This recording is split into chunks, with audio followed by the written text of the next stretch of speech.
Mais l'évangile est une démonstration de puissance.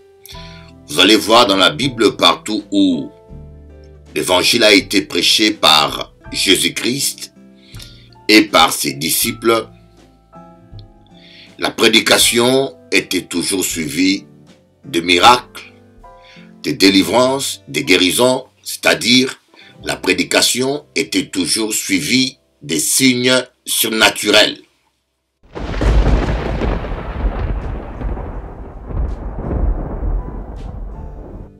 Ils ont constaté que d'abord, tous ces gens étaient comme tout le commun des mortels. Ils n'avaient pas un QI obligatoirement supérieur aux autres. Mais tous ces hommes qui ont réussi et qui ont pu percer socialement, scientifiquement dans ce monde, qui ont marqué l'histoire, ils avaient tous quelque chose en commun, la ténacité.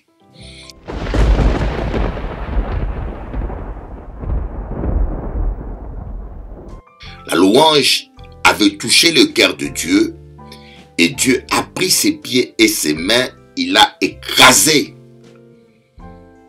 le mur de Jéricho avec ses mains et l'altitude de Jéricho est descendue. Et scientifiquement, c'est prouvé que Jéricho, c'est la ville qui a la plus basse altitude au monde.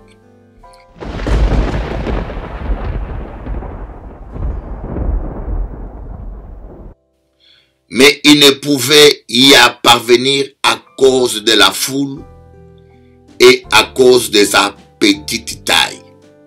Il y avait deux obstacles. Des obstacles qui empêchaient Zaché de rencontrer Jésus. La foule et sa taille qui était petite.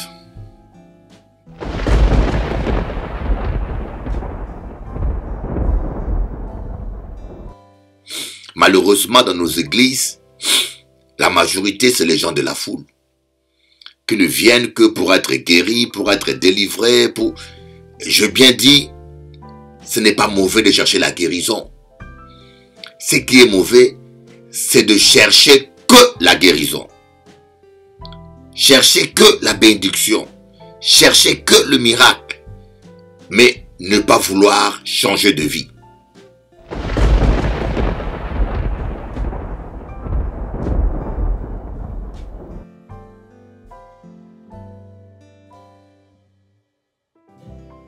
Bonjour chers amis téléspectateurs, c'est avec une très grande joie que aujourd'hui, encore partager avec les autres paroles à bon Dieu.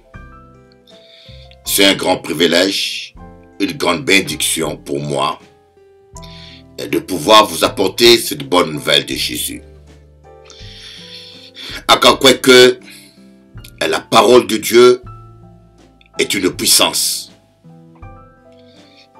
L'évangile est une puissance. L'évangile est une démonstration de puissance.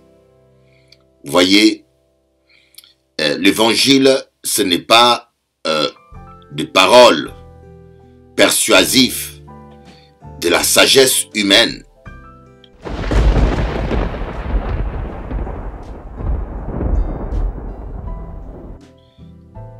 Mais l'évangile est une démonstration de puissance.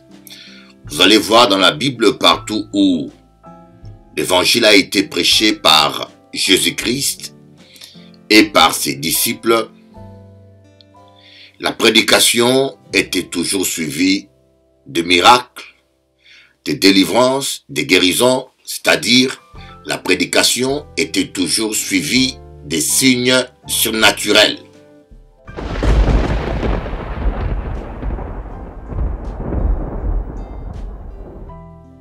Il était trop petit. Et je crois que nous avons tous une forme d'handicap. D'autres, leur handicap, ça peut être la petitesse de leur éducation. D'autres, leur obstacle peut être, leur handicap peut être la petitesse de leurs moyens financiers. D'autres, leur handicap, ça peut être la couleur de leur peau, qui n'est pas considérée, qui n'est pas respectée. Il y a même d'autres personnes qui ont comme handicap le fait qu'ils soient femmes. Il y a des pays où une femme n'a pas droit à la parole. Il y a des pays où une femme est reléguée au second rang. D'autres, leur petitesse, c'est le manque d'études. Il y a des gens qui n'ont pas eu de moyens d'étudier. Mais j'aimerais vous encourager. Si le Seigneur vous a choisi, écoutez, si le Seigneur vous a choisi, il connaît votre taille, il connaît le peu de moyens que vous avez.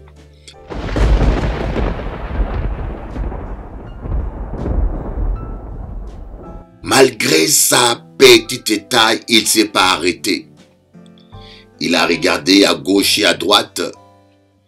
Il a vu un sycomore. Un sycomore. Un sycomore qui poussait. Vous voyez, il y a toujours un sycomore quelque part dans ta vie.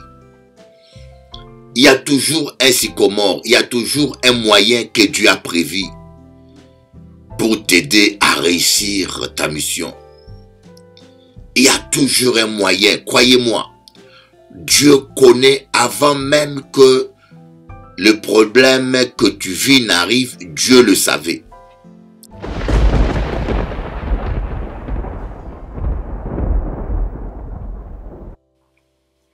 Parce que notre Dieu est un Dieu du surnaturel. Jésus, dans tout son ministère, il n'y avait que du surnaturel. Voyez, Jésus, sa naissance était surnaturelle. Une femme tombe enceinte par la puissance du Saint-Esprit.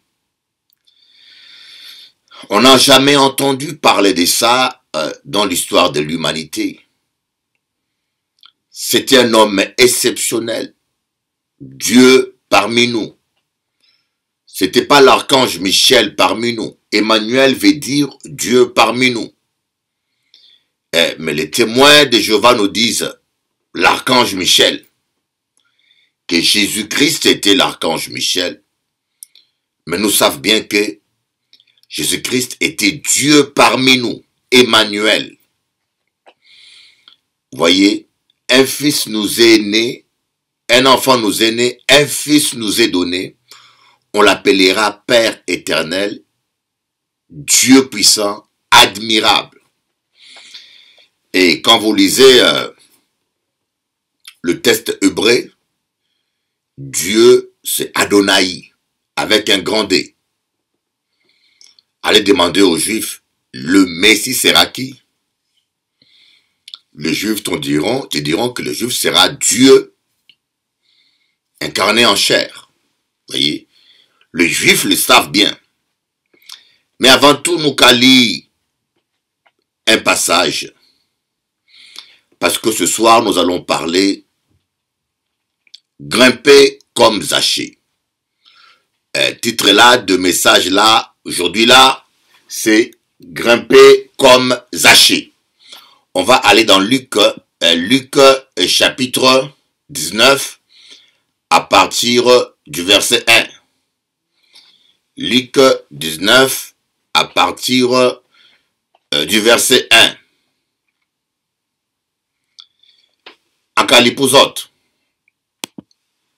Jésus étant entré dans Jéricho, traversait la ville, et voici un homme riche appelé Zachée, chef de publicains, cherchait à voir qui était Jésus. Mais il ne pouvait y parvenir à cause de la foule, car il était de petite taille. Il courut en avant et monta sur un sycomore pour le voir, parce qu'il devait passer par là. Lorsque Jésus fut arrivé à cet endroit, il leva les yeux et lui dit, Zachée, hâte-toi de descendre, car il faut que je demeure aujourd'hui dans ta maison. Zachée se hâta de descendre et le reçut avec joie. Voyant cela, tous murmurèrent et disaient, il est allé loger chez un homme pécheur.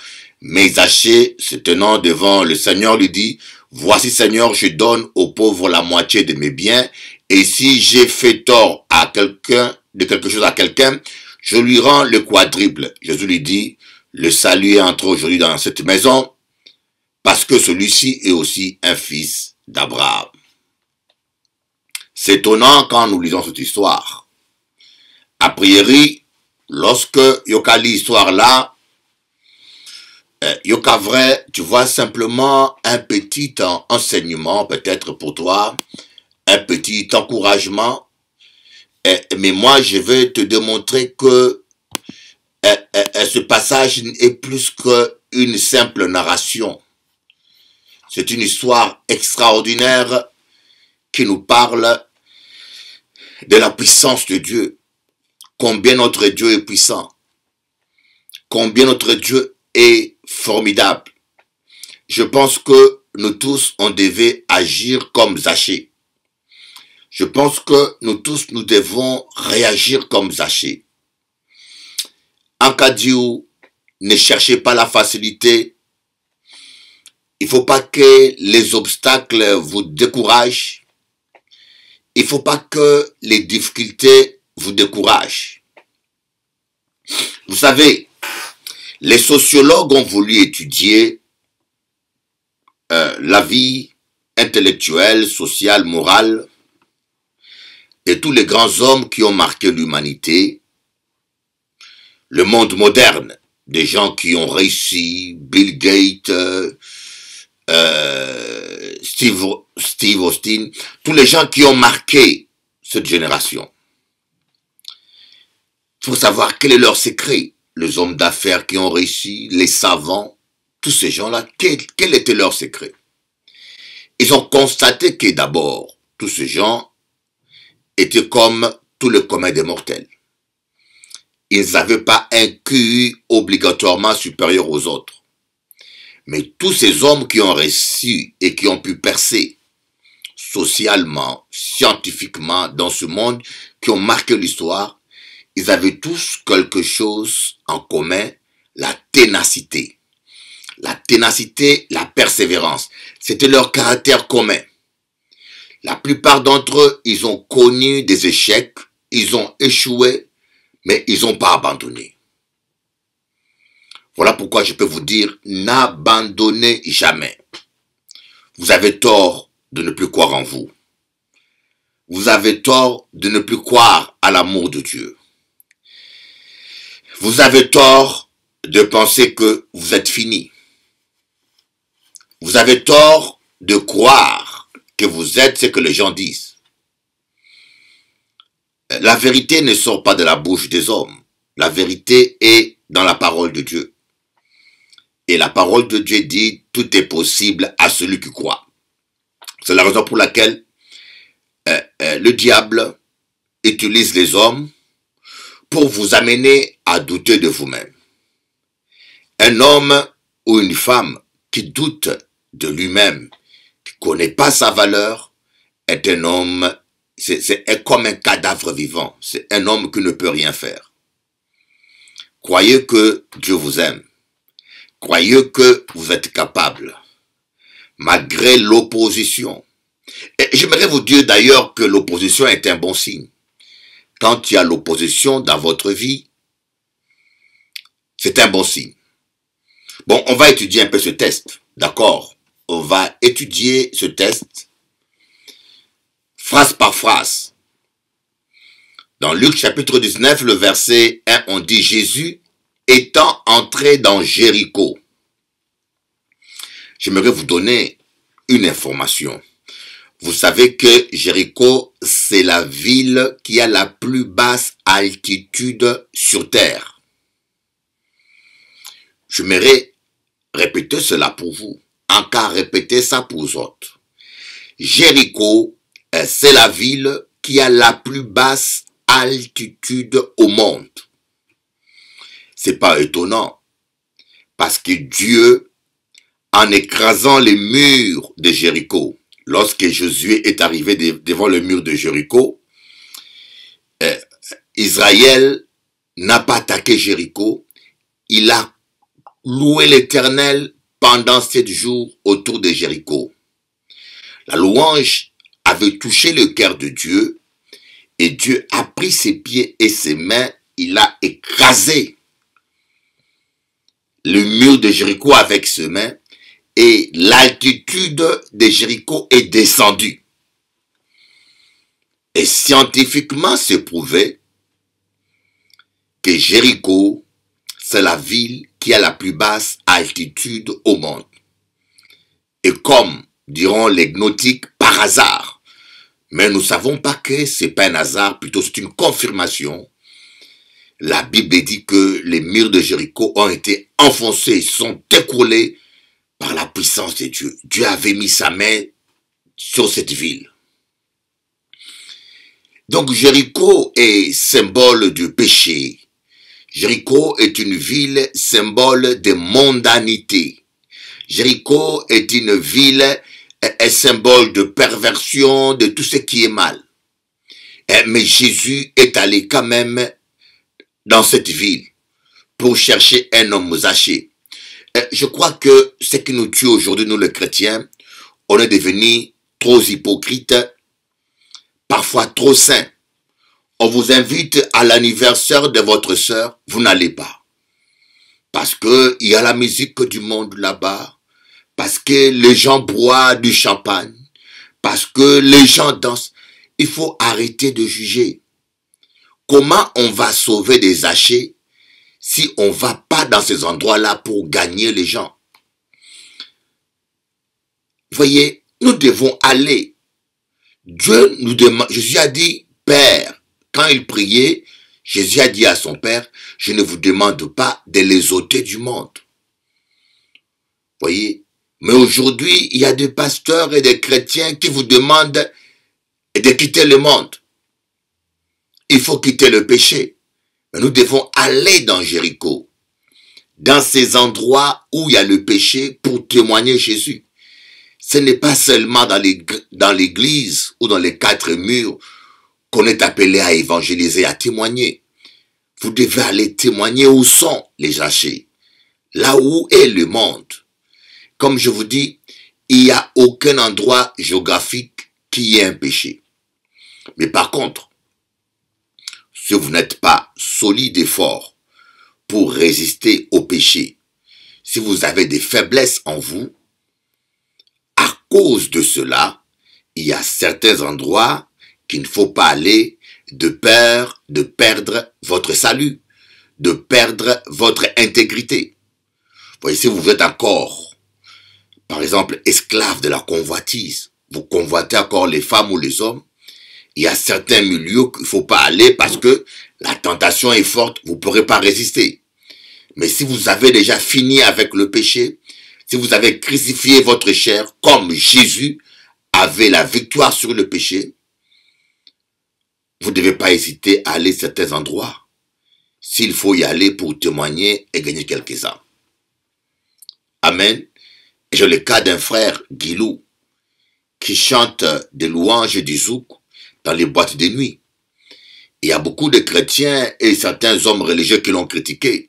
Mais moi, je trouve ça courageux. Il est toujours marié, fidèle à sa femme, et il est intègre et droit. J'ai béni Dieu pour cet homme-là qui a le courage d'aller témoigner Jésus à Jéricho.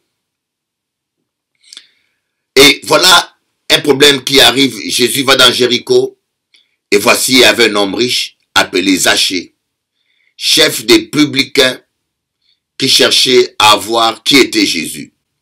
Mais il ne pouvait y parvenir à cause de la foule et à cause de sa petite taille. Il y avait 2 obstacles. Des obstacles qui empêchaient à Zachée de rencontrer Jésus. La foule et sa taille qui était petite. Et c'est quoi la foule? La foule, c'est des gens qui viennent à l'église pour rencontrer Jésus. Vous savez, la foule en ce temps-là, c'était des gens du peuple une foule qui venait pour voir Jésus. La foule venait pour admirer Jésus, pour voir les miracles. Ils venaient par curiosité peut-être, ou bien par intérêt. Mais Zachée, lui, il voulait avoir une rencontre personnelle avec Jésus. Zachée, lui, au fond de son cœur, il avait ses désirs de rencontrer Jésus. Mais cette foule était devenue un obstacle.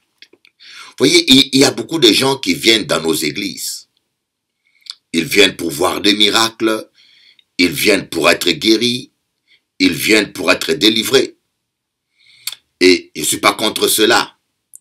Qui de nous, lorsqu'il est malade, ne cherchera pas la guérison? Qui de nous? Moi, je suis venu vers Jésus parce que dans ma famille, il y avait trop de sorcellerie. On voulait me faire du mal. Dans ma famille, il y avait trop de sorcellerie et je n'avais qu'un seul choix, courir auprès du Seigneur pour trouver le secours. Vous voyez? Donc ce n'est pas mauvais d'aller vers Dieu pour chercher le secours. D'ailleurs, Jésus lui-même, il dit, « Venez à moi, vous tous qui êtes fatigués et chargés, et je vous donnerai du repos. » Donc Jésus ne condamne pas les gens qui viennent à lui parce qu'ils ont besoin de secours et du repos. Mais nous tous, nous venons à Dieu lorsqu'on a problème de maladie, problème de sorcellerie, besoin d'une délivrance. Et lorsqu'on vient à Dieu, on rencontre Dieu. Une fois qu'on découvre qui est Jésus, on tombe amoureux de Jésus. Voyez? Mais les gens de la foule ne s'intéressent jamais à Jésus. Mais ils s'intéressent seulement à ce que Jésus peut leur apporter. Voyez, les gens de la foule avaient suivi Jésus et Jésus leur a dit, vous me cherchez non pas parce que vous avez vu le miracle, c'est-à-dire vous avez découvert la puissance de Dieu, mais parce que vous avez mangé de pain. Donc Jésus-Christ a dit aux gens de la foule, vous me cherchez parce que vous avez mangé du pain. Et il leur a dit, buvez de mon sang et mangez de ma chair pour avoir la vie. Et les gens de la foule ont dit, cette parole est dure, qui pourra la supporter? Et ils sont partis. Il n'est resté que 12 disciples. Jésus a dit aux 12, mais pourquoi ils n'ont pas parti? Pourquoi vous ne partez pas? C'est là que Pierre va dire, mais Seigneur, tu as les paroles de la vie. À qui irons-nous? Voyez, les disciples sont attachés à la parole. Les gens de la foule sont attachés seulement aux bénédictions. Malheureusement, dans nos églises, la majorité, c'est les gens de la foule, qui ne viennent que pour être guéris, pour être délivrés, pour... Je bien dis, ce n'est pas mauvais de chercher la guérison. Ce qui est mauvais, c'est de chercher que la guérison. Chercher que la bénédiction. Chercher que le miracle. Mais ne pas vouloir changer de vie. Voyez, Jésus a dit aux scribes aux pharisiens, Jean-Baptiste a dit aux scribes aux pharisiens, quand il les a vus venir en grand nombre pour se faire baptiser, race des vipères, qui vous a appris à fuir la colère à venir, produisez du fruit digne de la repentance. Les gens de la foule ne se répandent pas. Ils ne changent pas de vie. Ils sont dans l'église. Ils viennent tous les dimanches parce qu'ils veulent de l'argent, ils veulent la bénédiction, ils veulent être guéris. Des fois même, ils prêchent l'évangile. Des fois même, ils deviennent des pasteurs, mais ils sont toujours dans la foule. Voyez, ils cherchent que du profit, mais leur cœur ne change pas. Ils sont toujours méchants de cœur. Voyez, il y en a plein comme ça qui viennent dans nos églises. Et ces gens-là, ils parlent en langue, ils ont les dons spirituels, ils peuvent même chasser les démons, ils peuvent même s'autoproclamer apôtres, ils peuvent même s'autoproclamer pasteurs, curés. Mais ils sont pédophiles, mais ils abusent des enfants de Dieu. Et nous avons beaucoup de gens de la foule dans nos églises. Et ces gens-là, après, deviennent un obstacle. Un obstacle parce que les Zachée qui veulent rencontrer Jésus n'arrivent pas à voir Jésus. Pourquoi? Parce que les gens de la foule distraient. Les gens de la foule font des cancans dans l'église. Les gens de la foule font des rapportages. Les gens de la foule finissent par décourager certaines personnes sincères qui cherchent Dieu. Les gens de la foule sont un véritable obstacle. C'est pour cela que j'ai dit au pasteur, vous devez avoir le discernement. Jésus, lui, dans son ministère, il classait les gens en 4 catégories. Il y avait premièrement les gens de la foule, et aux gens de la foule, il ne prenait même pas le temps de leur expliquer des paraboles. Il ne leur expliquait même pas la parabole, parce que Jésus n'avait pas du temps à perdre. Voyez, Jésus-Christ n'avait pas du temps à perdre. Malheureusement, nous, le pasteur, parfois, lorsqu'on manque le discernement, on perd le temps avec les gens de la foule. Les gens de la foule distraient beaucoup les pasteurs. Ils vous pompent l'onction, ils vous pompent les temps, mais leur cœur n'est pas à Dieu. Et les gens de la foule deviennent un obstacle énorme parce que c'est eux qui font des cancans, qui critiquent l'église, qui critiquent les pasteurs, qui font des colporasses. Ce sont les gens de la foule qui finissent par empêcher les Lazare, les Zachée, de voir Jésus. Certaines personnes comme des Zachée viennent aujourd'hui à l'église pour rencontrer Jésus, mais quand ils arrivent à l'église, les gens de la foule prennent leur téléphone, ils les appellent, ils les distraient, avec plein de choses. Et si vous n'avez pas le discernement, vous allez vous laisser séduire ou distraire par ces gens et vous risquez même d'être découragé. Certains disent, mais comment des gens sont comme ça? Comment des gens qui viennent à l'église sont comme ça? Comment des chrétiens peuvent être comme ça? Mais qui vous a dit que c'est des chrétiens? Ce n'est pas des chrétiens. Ce n'est pas toutes les personnes que vous rencontrez dans l'église qui sont des chrétiens. Ce sont les gens de la foule. Donc Jésus-Christ avait une première catégorie, les gens de la foule, à qui il n'expliquait même pas les paraboles. Après, il y avait une deuxième catégorie, les disciples. Les 12 à qui il expliquait les paraboles. Il les prenait à part. Il leur expliquait les paraboles et répondait à leurs questions. Et parmi les 12, il y avait les 3, Pierre, Jacques et Jean, dans lesquels il avait discerné le leadership. Il y a des expériences qu'il vivait seulement avec ces 3. Pour aller prier dans le jardin de Gethsémani, il a pris Pierre, Jean et Jacques à l'écart pour les apprendre à prier avec lui.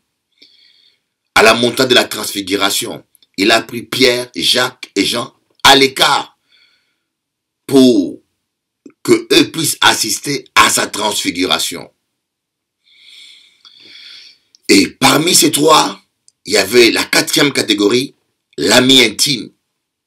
L'ami intime, le confident qui était Jean. À Jean, Jésus-Christ disait tout. Il lui expliquait les paraboles, il leur apprenait tout. Parce que Jean était un confident. À part les gens de la foule, il y avait l'apôtre Jean, qui était le confident. Voyez? Et à Jean, il révélait ses secrets. À Jean, lorsque il avait dit à la table, l'un de vous me trahira. Lorsqu'il mangeait avec ses disciples à la table, il a dit à la table, c'est moi qui vous ai choisi, mais l'un de vous est un démon. L'apôtre Pierre a compris que il voulait savoir de qui Jésus faisait allusion. Et l'apôtre Pierre a dit à Jean, toi qui es le confident, demande de lui de qui il s'agit. Et c'est Jean qui a accouché sur la poitrine de Jésus et qui lui a demandé de qui il s'agissait. Et Jésus-Christ lui a dit, c'est celui qui va tremper son pain dans la soupe après moi. Voyez, dit au confident, Jésus révélait tout. Et je crois que c'est le problème que la plupart d'entre nous avons. Nous prenons tout le monde comme notre confident.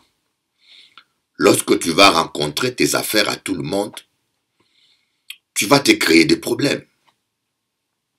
Ce n'est pas tout le monde qui doit être ton confident. Ce n'est pas tout le monde qui doit être ton ami. Alléluia. Et le deuxième obstacle devant lequel Zachée avait un problème, c'était la petitesse de sa taille. C'était sa taille. Voyez, la petitesse de sa taille ne le permettait pas de voir Jésus parce qu'il était trop petit. Et je crois que nous avons tous une forme d'handicap. D'autres, leur handicap, ça peut être la petitesse de leur éducation. D'autres, leur obstacle peut être, leur handicap peut être la petitesse de leurs moyens financiers. D'autres, leur handicap, ça peut être la couleur de leur peau, qui n'est pas considérée, qui n'est pas respectée. Il y a même d'autres personnes qui ont comme handicap le fait qu'ils soient femmes. Il y a des pays où une femme n'a pas droit à la parole. Il y a des pays où une femme est reléguée au second rang. D'autres, leur petitesse, c'est le manque d'études. Il y a des gens qui n'ont pas eu de moyens d'étudier. Mais j'aimerais vous encourager. Si le Seigneur vous a choisi, écoutez, si le Seigneur vous a choisi, il connaît votre taille, il connaît le peu de moyens que vous avez, il connaît le manque d'éducation peut-être, ou le manque de diplôme que vous avez, mais sache que le Dieu qui vous a choisi, il va élaborer une stratégie adaptée à ton handicap. Voyez, quand Dieu t'appelle, il connaît ta situation intellectuelle, il connaît ton histoire, il connaît tout, il connaît ta famille, il connaît l'éducation que tu as eue. Dieu connaît tout. On n'a rien à lui apprendre. Mais si malgré tout ça, il vous a choisi, il vous a appelé, il sait comment il va remédier à ça. Alors, il ne faut pas que votre foi soit limitée à cause de votre handicap. Il ne faut pas que ta foi soit limitée.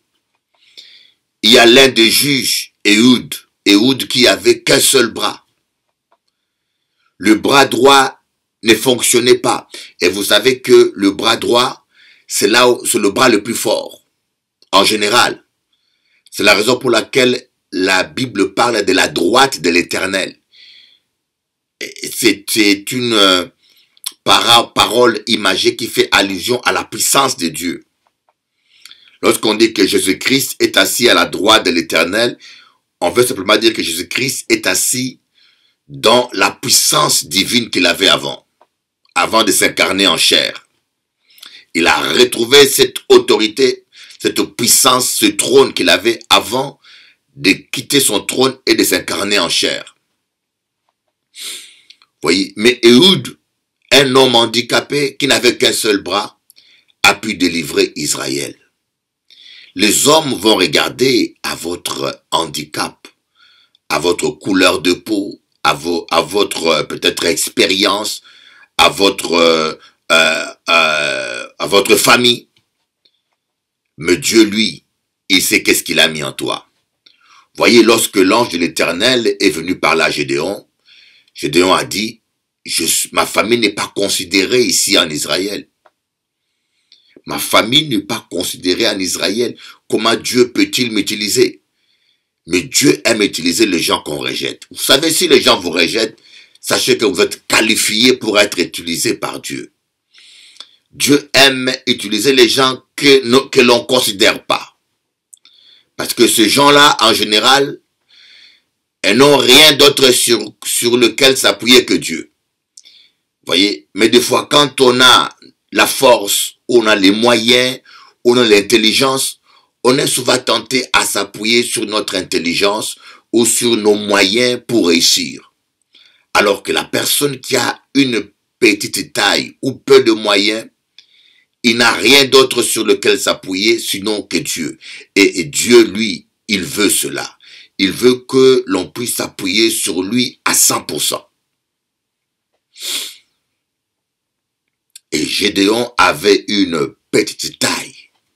Malgré sa petite taille, il ne s'est pas arrêté. Il a regardé à gauche et à droite. Il a vu un sycomore. Un sycomore. Un sycomore qui poussait. Vous voyez, il y a toujours un sycomore quelque part dans ta vie. Il y a toujours un sycomore, il y a toujours un moyen que Dieu a prévu pour t'aider à réussir ta mission. Il y a toujours un moyen, croyez-moi. Dieu connaît avant même que le problème que tu vis n'arrive, Dieu le savait. Avant même que tu naisses, Dieu te connaissait. Dieu connaît la fin dès le début. Il connaît même que tu aurais tel problème. Il connaît même les erreurs que tu vas commettre. Il connaît même les péchés que tu allais commettre. Dieu connaît tout. Dieu n'est pas surpris. Et malgré tout ce qu'il sait de toi, il t'a quand même choisi.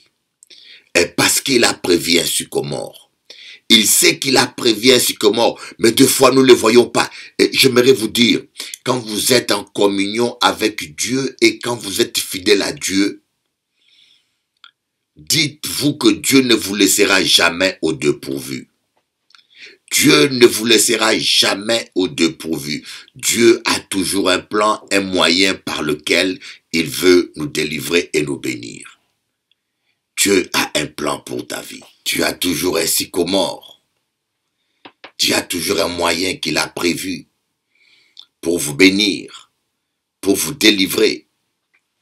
Vous voyez, et ce que j'aime avec Zachée, il ne s'est pas laissé décourager. Zachée a pris son courage entre les mains. Zachée a grimpé l'arbre. Zachée a grimpé l'arbre. Mes amis, ne vous laissez pas décourager par les gens. Je tiens à vous dire que lorsque vous voulez faire quelque chose de bien, vous aurez peu de gens qui vont vous encourager. Vous aurez beaucoup de gens qui vont s'opposer à vous. Même certaines personnes croyant servir Dieu, ils vont s'opposer à vous ou vous mettre les bâtons dans le roue, croyant que cela est agréable à Dieu. Jésus a dit, l'heure vient où quiconque vous tuera, croira servir Dieu. Nous passons un temps qui est tellement difficile. Voilà pourquoi je vous dis, appuyez-vous seul sur Jésus et ne baissez pas le main. Soyez tenaces. Tant que vous savez que vous faites quelque chose de bien, ne vous relâchez pas. La Bible dit, ne vous lassez pas de faire le bien, car vous récolterez au temps convenable si vous ne baissez pas le main. Voyez, il ne faut pas arrêter de faire le bien. Il faut continuer à prier, comme je dis. La véritable foi est une incrédulité à l'échec. Lorsque vous avez vraiment la véritable foi, vous allez plus croire à l'échec. Vous allez croire aux possibilités de Dieu. Vous allez croire à la grandeur de Dieu. Vous allez croire que rien n'est plus fort que Dieu. Voyez l'exemple du prophète Élie. Le prophète Élie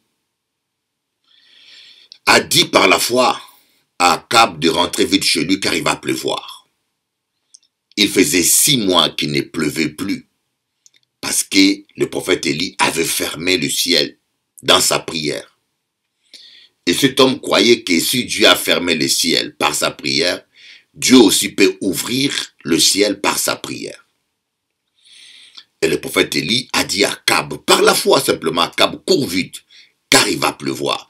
Il était sûr tellement que Dieu va l'exaucer, qu'il s'est permis déjà de dire à Akab, cours vite car il va pleuvoir. Et après, il est allé prier. Il a prié la première fois. Il a dit à son jeune serviteur, va voir s'il y a un nuage dans le ciel. Son jeune serviteur est allé voir, il n'a vu rien. Il est revenu dire au prophète Élie, il n'y a rien. Vous voyez les mauvaises nouvelles, les gens le disent vite. Hein? Les mauvaises rumeurs, les mauvaises nouvelles, on n'a pas besoin de payer le facteur ou de payer la pub pour ça. Ça part vite parce que l'homme, naturellement, il aime dire des mauvaises choses. Mais les bonnes nouvelles, mon Dieu, il faut payer. Il faut payer Facebook, YouTube, il faut payer pour que cela soit propagé. Parce que les gens ont du mal à dire de bonnes choses. Alors le jeune serviteur d'Élie est venu vite lui dire, il n'y a rien. Élie a dit, mais c'est pas possible. C'est impossible que Dieu ne m'exauce pas. Il a encore prié. Il a dit, va encore voir. Le monsieur est allé voir le ciel, scruter le ciel une deuxième fois. Il rentre et dit au prophète Élie, il n'y a rien. Il n'y a vraiment rien. Le prophète Élie s'est dit, mais c'est pas possible. Le Dieu que je prie m'exauce toujours. Il a prié la troisième fois, il a dit, va voir, j'insiste. Le monsieur est allé, il a scruté le ciel, il n'a vu rien. Il a dit encore au prophète Élie, il n'y a rien. La quatrième fois, la cinquième fois, la sixième fois. Donc le prophète Élie ne croyait pas à l'échec jusqu'à la sixième fois. Et la septième fois, il a dit, va encore voir. Et la septième fois, lorsque son serviteur est allé scruter le ciel, il a vu le nuage en forme d'une main. Il a dit, voilà, c'est la pluie qui vient. Vous voyez, la véritable foi vous rendra incrédule aux échecs. La foi ne dit pas, ah, en prier, ça n'a pas qu'à marcher, j'ai prié, ça n'a pas marché, non. La foi persévère, la foi ne croit pas à l'échec, il persévère. La véritable foi n'abandonne jamais. Alléluia. Plusieurs fois nous abandonnons parce que simplement nous manquons la foi. Parce que nous ne croyons pas à la grandeur de Dieu ni à la puissance de Dieu. Parce que nous doutons. Regardez, lorsque les disciples ont voulu chasser un démon d'un enfant, quand ils ont vu que le démon les résistait, au lieu de persévérer, ils ont baissé les bras. Ils ont dit, ça ne marchait pas. Et ils sont allés dire à Jésus, Seigneur, pourquoi on n'a pas pu chasser les démons? Jésus leur a dit, c'est à cause de votre incrédulité. Parce que quand on a la foi, on ne s'arrête pas. Quand on a la foi, on ne se décourage pas. En un mot, quand on a la foi, on ne croit pas à l'échec. La foi réussit toujours. Car notre Dieu est tout puissant. Car notre Dieu est tout capable. Il est le roi des rois, le seigneur des seigneurs, et rien ne peut lui résister. Mes amis, persévérez. Persévérez dans la prière, persévérez dans le jeûne, grimpez sur le sycomore. Grimpez, mes amis, il faut que tu grimpes. Vous voyez, lorsqu'on grimpe un arbre, on prend un risque. Mais on dit, il y a un proverbe français qui dit, qui ne risque rien n'a rien. Grimper. Grimper symbolise prier. Prier, jeûner, veiller. Grimper, c'est persévérer dans la prière. Lorsqu'on grimpe dans un arbre, le premier obstacle, c'est quoi? C'est votre propre chair, c'est votre propre poids. Plus tu es lourd, plus tu as du mal à grimper. Voyez, grimper, ça veut dire, c'est dominer votre chair. Dépasser la chair. Dépasser, dominer les tendances de la chair. Vous savez, quand quelqu'un grimpe, il monte, la loi de la pesanteur l'attire. pour le ramener par terre. Lorsque nous voulons nous rapprocher de Dieu, lorsque nous voulons grimper, la loi de la pesanteur du monde nous attire vers le monde, nous attire vers l'adultère, nous attire vers la débauche, nous attire. Mais si vous voulez vivre la gloire de Dieu, voir Jésus, vous devez continuer à grimper, à lutter contre la chair et ses passions. Quelqu'un qui grimpe, il a la volonté, mais il y a son poids qui veut le ramener vers la terre. Il y a les passions de la chair, de l'orgueil, de la méchanceté, la colère. Toutes ces choses vont vous ramener vers le monde. Mais lorsque vous payez le prix, vous finirez par voir Jésus. Zaché a grimpé. Mais vous savez, Zaché a grimpé, il n'a même pas crié, hein. Il n'a même pas appelé Jésus. Mais c'est Jésus qui l'a reconnu. Vous voyez, Jésus savait qu'il y avait un homme de foi au sommet de cet arbre. Il y avait un homme qui voulait le rencontrer sincèrement. Il y avait un homme qui avait soif de lui. Et Jésus s'est arrêté, il a levé les yeux, il a dit à Zaché, Zaché, aujourd'hui je viens dans ta maison. Et à cette fille-là, les gens commençaient à murmurer. Mais est-ce que les gens avaient raison? Les gens avaient une fausse idée sur Zaché. Les gens religieux, scribes pharisiens, avaient une fausse idée sur Zaché. Vous savez, les gens se trompent toujours. Et malheureusement, les gens aiment croire le mal. Si on dit le mal sur toi, les gens croient facilement. Spécialement aux Antilles. Hein? En cas dit les cancans, ils savent même que nous appelons ça aux Antilles les cancans. Les gens aiment les cancans, ils aiment croire le mal. Mais si on dit quelque chose de bien sur vous, croyez-moi, il faut de preuves. Mais est-ce que les gens avaient raison? Les gens ne connaissaient pas réellement la vie des Zaché. Parce que Zaché donnait la moitié de ses biens aux pauvres. Je ne sais pas aujourd'hui si il y a des pasteurs qui donnent la moitié de leurs biens aux pauvres. S'il y avait même en ce temps-là des sacrificateurs ou des docteurs de la loi ou des scribes qui pourraient prétendre donner la moitié de leurs biens aux pauvres.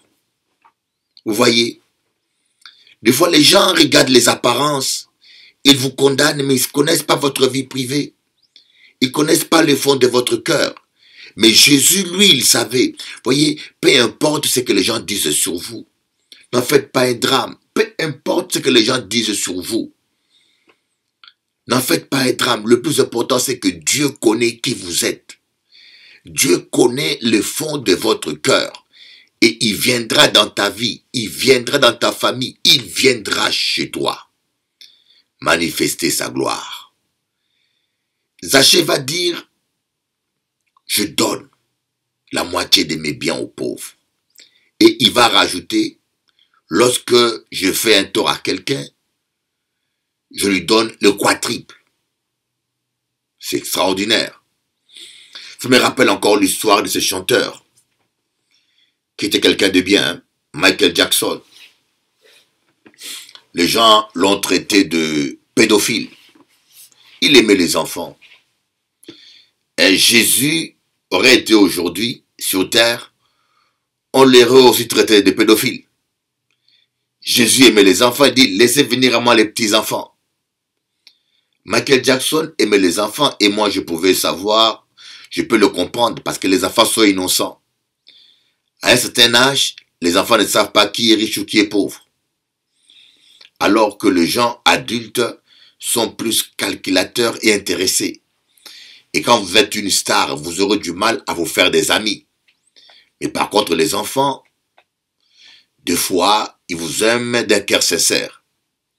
Mais vous savez, il y a eu un jeune homme qui a porté plainte contre lui. Mais à la mort de Michael Jackson, ce jeune homme-là va avouer que son père l'avait soudoyé pour qu'il porte plainte contre Michael Jackson. Et qu'il avait menti. Quand son père a été dénoncé, le père s'est suicidé. Il a eu tellement honte qu'il s'est suicidé. Mais ce chanteur Michael Jackson ne dormait plus parce que tout le monde le croyait coupable. Vous voyez, personne ne connaît vraiment ce que vous êtes. Les gens regardent toujours à l'apparence. Moi, j'ai fait 24 ans aux Antilles. J'ai fait 24 ans en Guadeloupe, mais en Martinique, c'est différent. J'ai fait 10 ans en Martinique. Je vous dis sincèrement, je n'ai jamais été vraiment attaqué en Martinique. Mais en Guadeloupe, j'ai souffert. Les gens m'ont donné des femmes. Les gens m'ont donné des enfants. Les gens ont annoncé ma mort. Les gens ont tout fait et tout dit sur moi, sans preuve.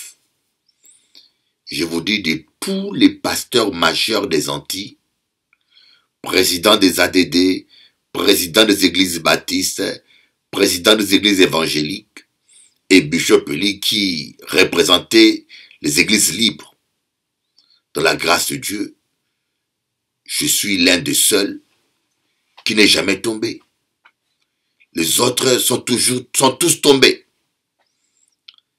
Et ils ont dit des choses, ils ont eu à dire des choses sur moi, mais ils sont tous tombés. Mais Dieu dans sa grâce, il m'a gardé, parce qu'il connaît mon cœur. Donc les gens avaient une mauvaise idée, une mauvaise opinion. Voilà pourquoi Dieu nous demande de ne pas juger les gens. Dieu nous demande de ne pas juger les gens. Parce que Dieu seul connaît le fond des gens. Dieu seul connaît le cœur des gens. Voilà pourquoi on ne doit pas juger. Voilà pourquoi on ne doit pas condamner. Parce que tu peux voir quelqu'un là, en train de commettre un péché. Ou tu vois quelqu'un avec une femme dans l'hôtel. Mais ce n'est pas obligatoirement qu'il est tombé. Peut-être qu'il parle dans une chambre, il parle simplement. Ou même au pire des cas, même si le monsieur tombe, tu l'as vu. Mais tu ne sais pas si le lendemain matin, il s'est repenti, il a demandé pardon à Dieu. Et quand Dieu pardonne, il oublie. Il n'y a pas de péché trop noir devant Dieu. Je vous dis bien, il n'y a pas de péché trop noir devant Dieu. Toi, tu vois, regardez David. David, il a fait tuer Uri. Il a demandé à ses soldats d'aller tout près de la porte pour attaquer, dans le front, pour attaquer l'armée ennemie. Et après de se replier et de laisser le général Uri seul devant l'ennemi pour qu'il soit tué. C'est ce que les soldats de David ont fait. Ils sont allés à la guerre avec Uri. Ils ont attaqué.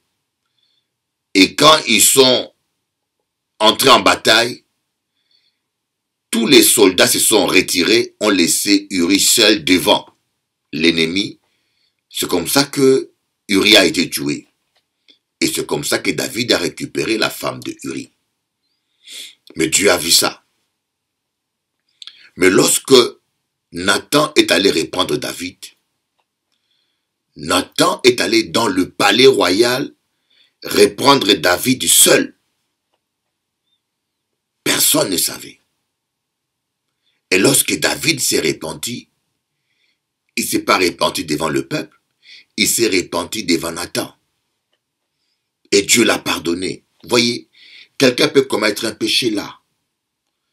Mais dans sa chambre secrète, il demande pardon à Dieu. Il n'est pas obligé d'écrire ça sur un panneau et de se promener avec le panneau pendant 1 an ou 5 ans pour que toutes les personnes qui parlent mal, qui critiquent, qui calomnient, puissent comprendre que le monsieur a demandé pardon. Il n'est pas obligé. Voilà pourquoi je vous dis que parler du mal des gens, parce que calomnier, c'est parler du mal des gens en faux. Médire, c'est parler du mal des gens en vrai. La personne a volé et tu le répètes. Il a réellement volé et tu le répètes. Donc là, tu médis. Mais la personne n'a pas volé. Tu le répètes, tu dis qu'il a volé. Là, tu calomnies, tu mens sur lui. C'est faux ce que tu dis. Et la calomnie et la médisance, Dieu condamne les deux. Parce que ce n'est pas notre travail de salir les gens. Dieu nous demande simplement que quand tu vois ton frère commettre un péché, aie le courage de le répandre. Aie le courage de le répandre. Alléluia. Et si tu ne peux pas le répandre, prie pour lui. Dans 1 Jean, on dit, si tu vois quelqu'un commettre un péché qui n'amène pas à la mort, prie pour lui et Dieu redonnera la vie à la personne. Donc il n'y a que deux choses à faire. Quand quelqu'un commet un péché, ou tu le reprends, et si ou pas ni courage, tu pries pour lui. Mais aller le répéter partout, calomnier, tout ça, ce n'est pas biblique. Pourquoi? Parce que tu ne sais pas quand la personne s'est repentie. Tu ne sais pas si la personne s'est repentie dans sa chambre secrète. Mais malheureusement, c'est ce que nous faisons le plus souvent. Au lieu de, si nous prions autant pour les gens que nous calomnions d'eux, que nous parlons mal d'eux ou que nous les médisons, croyez-moi, beaucoup de gens seraient déjà relevés. Les gens avaient une fausse idée sur Zachée. Les gens avaient une fausse opinion sur Zachée. Zachée était de loin mieux qu'eux. Voyez, vous n'avez pas prouvé qui vous êtes. Laissez les gens penser ce qu'ils pensent, imaginer ce qu'ils imaginent. Ne vous occupez pas des gens. Le plus important, c'est que Dieu sait qui tu es. Jésus sait qui tu es et il va te visiter. Parmi tous les gens de la foule qui étaient là sur le chemin, les sacrificateurs, Jésus a choisi Zachée. Il est allé chez Zachée parce que Jésus savait qui était Zachée. Tout le monde ne savait pas qui était Zachée. Et même à la croix, lorsque Jésus est à la croix, la foule qui a vu des miracles, qui a mangé le pain, a décidé qu'on puisse libérer un bandit. Et ils ont pris la décision qu'on puisse crucifier Jésus, lui qui était juste, qui n'avait commis aucun péché. Donc la foule se trompe toujours. N'en faites pas un drame si les gens se trompent sur vous. Le plus important, Dieu connaît votre valeur. Vous n'avez pas à vous justifier. Vous n'avez pas à vous justifier ou à vous battre ou à appeler, à faire un drame, à chercher des conflits. Laissez faire. Dieu va vous justifier. Un jour, Dieu viendra chez vous à la maison, vous bénir parce que vous êtes aussi un fils d'Abraham. Voilà un peu ce que je voulais partager avec vous. Que Dieu vous bénisse et qu'il réalise tous votre rêve. Nous allons continuer notre programme dans le nom précieux de Jésus-Christ. À bientôt.